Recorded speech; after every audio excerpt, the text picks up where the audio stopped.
شما فقط طریق ریاست جمهوری میتونی خدمت کنی به مردم؟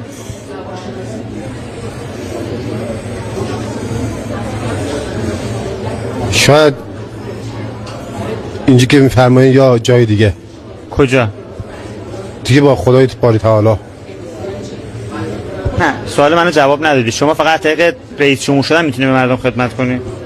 بلا رضام به رضایی که تسلیما لامرک. لا معبود الا بفرق سیاقی و المستقیم. فکر می‌کنی رئیس جمهور چه ویژگی داشته باشه؟ یک رئیس جمهور در مرحله اول توحید داشته باشه، بعدم عدل. نبوت و امامت هم هست. احسنت.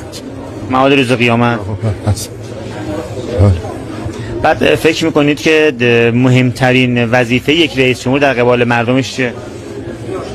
اشرف القوم خادمه، سید القوم خادمه، یشکر الخالق و یشکر المخلوق و من یشکر الخالق. بله. عرض کنم که فکر میکنی که تایید صلاحیت بشی؟ توکلت علی الله. اگر تایید صلاحیت بشی فکر میکنی که متهم رقیبت کیه؟ بفرمایید یه بار. اگر تایید صلاحیت بشی متهم رقیبت کیه؟